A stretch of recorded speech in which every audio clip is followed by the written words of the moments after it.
नमस्कार।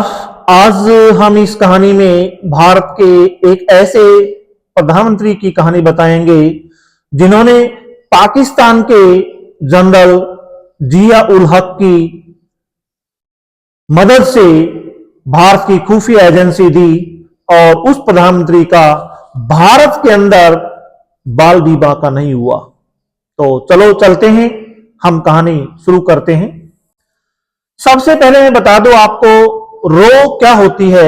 RAW रो होती है रिसर्च एंड एनालिसिस विंग, यानी कि एक्सटर्नल एंड फॉरेन एजेंसी, यानी कि देश के बाहर जो भी देश के दुश्मन हमारे देश के खिलाफ षड्यंत्र रचते हैं उनके लिए एक जासूसी एजेंसी है रो। और रो का गठन आपको बता दूं 1968 में रो का गठन हुआ था। उस समय हमारे देश की प्राइम मिनिस्टर श्रीमती इंदिरा गांधी थी। श्रीमती इंदिरा गांधी के नेतृत्व में ही रो का गठन हुआ था। रो का गठन होने के पीछे भी एक कहानी है, क्योंकि 1968 से पहले हम दो युद्ध झेल चुके थे, 1962 का और 65 का, एक पाकिस्तान के साथ, एक चाइना के साथ। और हमारे इस धरती पे दो ही दुश्मन है, एक चाइना, एक पाकिस्तान। सबसे खतरनाक दुश्मन हमारा एक ही चाइना है। तो क्या किया, इससे पहले हमारे पास एक IB था, इंटेलिजेंस ब्यूरो, जो देश की इंटरनल खुफिया एजेंसी है। तो उस समय देश को जरूरत पड़ी कि एक एक्सटर्नल खुफिया एजेंसी भी होनी चाहिए। तो श्रीमती इंदिरा गांधी के नेतृत्व में 1968 में रो का गठन हुआ और रो का पहला अध्यक्ष था mister RN cow, was the chief of रो। रो के चीफ के बारे में बता दूं, रो का चीफ जो होता है वो डायरेक्ट PM, देश के, हमारे देश के PM से डायरेक्ट कनेक्टेड होता है, बीच में कोई सोर्स नहीं होता। रो का चीफ और PM के बीच में देयर इज नो सोर्सेज, कोई सोर्स नहीं होता, उसका डायरेक्ट कनेक्शन होता है देश के PM के साथ। अब थोड़ा बता दूं आपको, ज्यादा जानकारी दूंगा। रो का ऑफिस जो है दिल्ली में ही है, लोधी रोड पे इसका ऑफिस है, लेकिन आप पहचान नहीं पाओगे कि रो का ऑफिस है। अभी आप कहोगे जी आप ये सब खुफिया बातें क्यों बता रहे हो, क्योंकि ये सब चीजें उजागर हो चुकी हैं, बहुत सारी किताबें इसके ऊपर लिखी जा चुकी हैं कि किस तरह एक भारत के प्रधानमंत्री ने देश की खुफिया एजेंसी पाकिस्तान के जनरल जिया उल हक को दी और किस तरह से हमारे जाबाज सिपाही रो के एजेंट मारे गए। ये पूरी कहानी आपको बताएंगे। पहला डायरेक्टर मिस्टर RN काउ था रो का। अब सब काम हो चुके थे, तो क्या होता है, पाकिस्तान में भी हथियारों की एक होड़ लग गई थी। क्यों होड़ लग गई थी? क्योंकि श्रीमती इंदिरा गांधी जी के नेतृत्व में हम लोगों ने 1974 में परमाणु परीक्षण कर लिया था, 1974 के अंदर। उस समय हमारे देश की प्राइम मिनिस्टर श्रीमती इंदिरा गांधी थी। अब पाकिस्तान को लगा कि आपका पड़ोसी देश परमाणु संपन्न देश हो गया है, तो उसने भी इस तरह की हथियार लेने की होड़ लगा दी और वो भी परमाणु परीक्षण के जो है ना कयास लगाने लगा, इसके प्रयास करने उसने शुरू कर दिया। इसी दौरान क्या होता है, पाकिस्तान से हमारे रो के एजेंट्स कह सकते हैं आप, कहीं से भी एक अफवाह आती है कि रावलपिंडी के पास एक कहोटा नाम का एक छोटा सा एक कस्बा है, वहां पे एक पाकिस्तान की खान रिसर्च लैब है और वहां से एक अफवाह निकलती है कि यहां पे पाकिस्तान परमाणु परीक्षण करने जा रहा है और यहां पे परमाणु बम बना रहा है। यानी कि सारे के सारे परमाणु के कार्यक्रम जो हैं वो उस लैब के अंदर हो रहे हैं। ऐसी एक अफवाह निकलती है खान रिसर्च लैब में। और उस समय मैं आपको बता दूं कि पाकिस्तान का जो परमाणु परीक्षण का, परमाणु हथियारों का पितामह जो कहा जाता है वो अब्दुल कादिर खान को कहा जाता है। उनका साइंटिस्ट था, AQ खान के नाम से मशहूर है, AQ कादर खान के नाम से मशहूर है। और वहां एक बड़ी विचित्र घटना घटती है उस समय कि AQ खान जो था न्यूक्लियर साइंटिस्ट जो पाकिस्तान का, was the nuclear scientist of Pakistan, वो नॉर्थ कोरिया के अंदर विजिट करता है जहां का एक किम जोंग है। अब किम जोंग भी उस चक्कर में था कि मैं भी परमाणु परीक्षण करूं। और उस समय कहते हैं कि चाइना और फ्रांस दो ऐसे देश थे जो पाकिस्तान की सहायता कर रहे थे। लेकिन जैसी ही अफवाह बाहर निकलती है तो फ्रांस ने पाकिस्तान की मदद करना बंद कर दिया, क्योंकि फ्रांस बिल्कुल जो है ना बिल्कुल ओपन रूप में नहीं आना चाहता था। लेकिन चाइना की जो हेल्प बिल्कुल कंटिन्यू रहती है। अब इसी दौरान अब ये जिम्मेदारी किसको दी गई? ये जिम्मेदारी दी गई रो को कि आप भैया कंफर्म करो कि क्या पाकिस्तान अपनी तैयारी कर रहा है परमाणु परीक्षण की खान रिसर्च लैब के अंदर। तो हमारे एजेंट जो जाबाज एजेंट थे रो के, वो इस काम में लग जाते हैं, अपने अपने काम में सभी परफेक्ट होते हैं, लग जाते हैं। लेकिन उसी दौरान भारत के अंदर एक विचित्र घटना घटती है। क्या घटना घटती है कि 1975 में इंडिया में इमरजेंसी लग जाती है। 1975 में इंडिया में क्या लग जाती है? इमरजेंसी लग जाती है।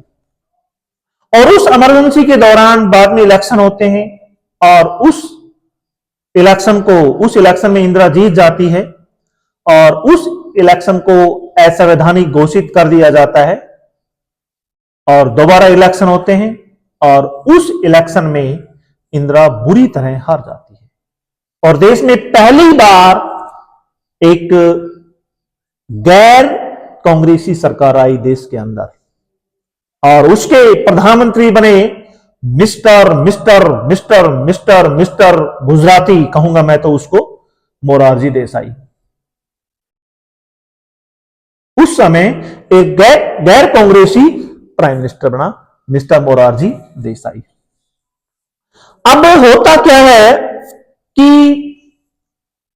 हमारे जो रो के एजेंट जो थे वो पाकिस्तान में तैयारी शुरू कर देते हैं। वो लोग कि भाई ये परीक्षण यहां पे की तैयारी कर रहे हैं या नहीं कर रहे हैं खान रिसर्च लैब के अंदर। तो वहां पे एक नाई की दुकान थी, वहां पे हमारा एक रो का एजेंट आना जाना शुरू करता है, नाई से साठगांठ करता है, दोस्ती करता है, चाय पानी पीता है, बैठा रहता है, बीड़ी पीता है, सिगरेट पीता है। नाई से इस तरह से उसकी थोड़े से संपर्क हो जाते हैं। अब उसको पता लगा कि भी यहां पे जो खान रिसर्च लैब के साइंटिस्ट जो है इस सैलून के अंदर, इस नाई की दुकान पे बाल कटवाने के लिए आते हैं। तो ऐसा प्रोसेस काफी दिनों तक चलता रहा, ऐसा प्रोसेस काफी दिनों तक चलता रहा। अब रेडियस बोलते हैं उसको। ये प्रोसेस काफी दिनों तक चलता रहा। तो एक दिन क्या होता है, वहां का जो न्यूक्लियर साइंटिस्ट था मिस्टर AQ खान, वो एक दिन बाल कटवाने के लिए आता है और हमारा रो का एजेंट उसे पहचान जाता है। वो जैसे ही बाल कटवा के नाई की दुकान से बाहर जाता है, रो का एजेंट नाई को कहता है यार चाय पिला दो ना, लो मैं पैसे देता हूं और आप चाय ले आओ। नाई जैसे ही दुकान से बाहर जाता है, रो के एजेंट ने जो साइंटिस्ट जो थे उसके बाल उठा करके अपनी पॉकेट में रख लिए और अपने सोर्सेज के माध्यम से उसने बाल इंडिया भेजे गए। उन बालों को चेक किया गया और पाया गया कि इन बालों के अंदर परमाणु का जो रेडिएशन जो है वो बहुत ज्यादा है। इस तरह बिल्कुल पुख्ता हो गया कि परमाणु परीक्षण की तैयारी कर रहा है पाकिस्तान खान रिसर्च लैब में। ये बात बताने के लिए क्या होता है, हमारे रो के chief mister R N Kao prime minister महोदय श्रीमान श्री श्री श्री मोरारजी देसाई के पास जाते हैं और कहते हैं कि भाई ऐसे ऐसे पाकिस्तान परमाणु परीक्षण कर रहा है, कोई बात नहीं। उसी दौरान एक बड़ी विचित्र घटना घटती है कि मोरारजी देसाई रो का बजट जो है वो 30 से 40% कम कर देता है और वो इसको फालतू की चीज मानता है। ऐसा बकवास प्राइम मिनिस्टर था वो, कोई बात नहीं। अब इस मिशन के अंदर हमारे रो के एजेंट, हमारी रो और मोसाद, इजराइल की मोसाद लगी हुई थी, दोनों इस काम में लगे हुए थे। अब इजराइल भारत से मदद मांगता है कि भी आप हमें मदद दे दो, क्योंकि इजराइल ईरान इराक के ऊपर से आता है तो उसे रिफ्यूलिंग के अंदर प्रॉब्लम आती है कि हम जो है ना इंडिया में आएंगे, हमारा फाइटर, और कहोटा में जो खान रिसर्च लैब जो है उसको हम डिस्ट्रॉय कर देंगे। गुजरात के पास हमें एयरबेस दे दीजिए आप।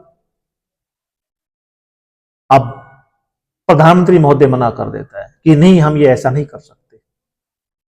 आर एन काऊ को बड़ा सदमा लगता है।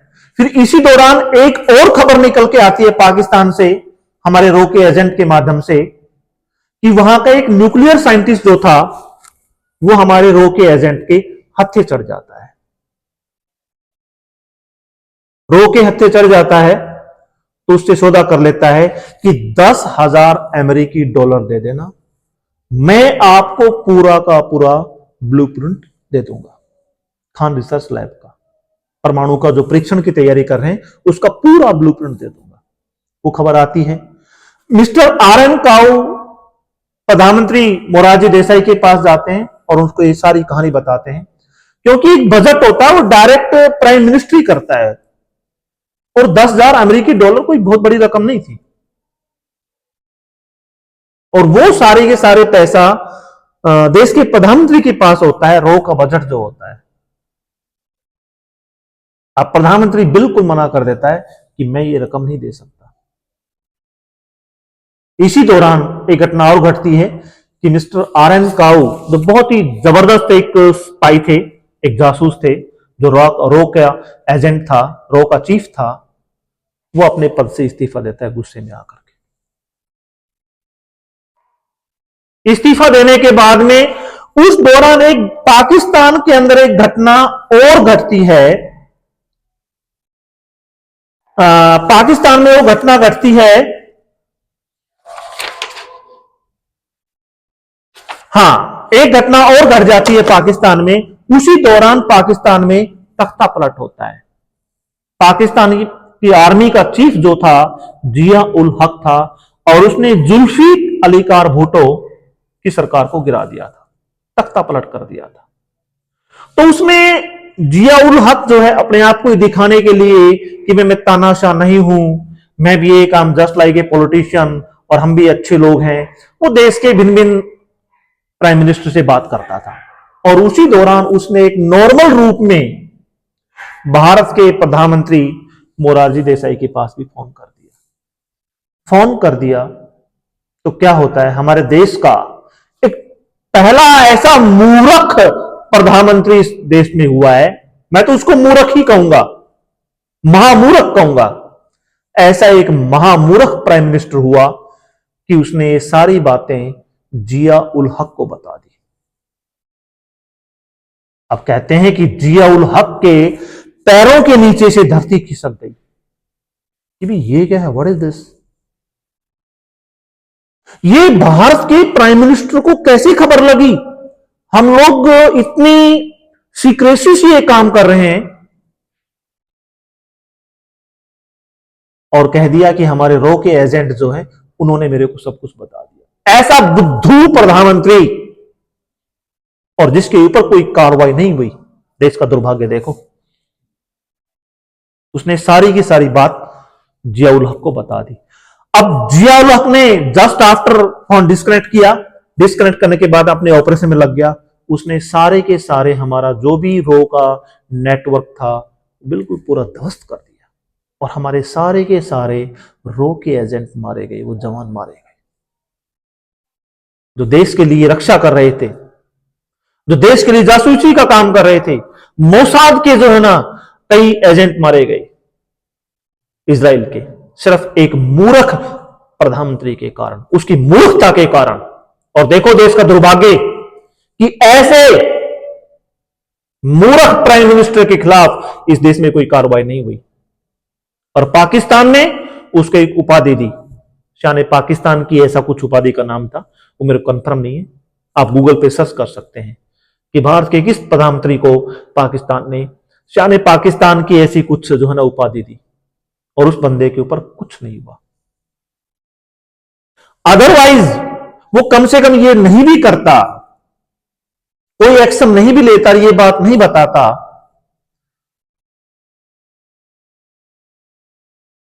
तो पाकिस्तान जो है ना परमाणु परीक्षण, परमाणु संपन्न देश नहीं बनता। और उसने पूरी तैयारी कर ली थी कि वो 84 में परमाणु परीक्षण कर देता, लेकिन फिर उसने 1998 में परमाणु परीक्षण किया। हमने परमाणु परीक्षण 1974 में कर दिया था। हम लोगों ने परमाणु परीक्षण 1994 में कर दिया था। तो ये एक ऐसे मूर्ख, लोग कहते हैं कि वो जो है ना गांधीवादी नेता था।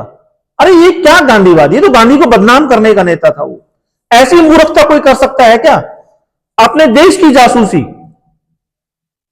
और पाकिस्तान के तानाशाह जियाउल हक को बता रहा है कि किस तरह से तुम लोग जो है ना खान लेबोरेटरी के अंदर परीक्षण कर रहे हो, और हमारे रो के एजेंट वहां पाकिस्तान में भी है। इस तरह हमारा एक बहुत ही एक अच्छा खासा नेटवर्क था हमारे रो का, और वो पूरा नेटवर्क खत्म हो जाता है। इसके ऊपर बहुत सारी किताबें लिखी जा चुकी है, बहुत सारी किताबें लिखी जा चुकी हैं, कई जर्नल्स ने ये बातें लिखी है। आर.एन. काऊ ने अपनी बुक के अंदर लिखा है ये सब कहानी। तभी ऐसी कहानियां हम आपके लिए समय समय पर लाते रहेंगे, और ऐसी कहानियों को आप देखें। इसके लिए आप इसको सब्सक्राइब करके रख लें, ताकि जब भी कोई कहानी आए तो आपको इजीली मिल जाए। So okay, have a nice day and see you in the next video.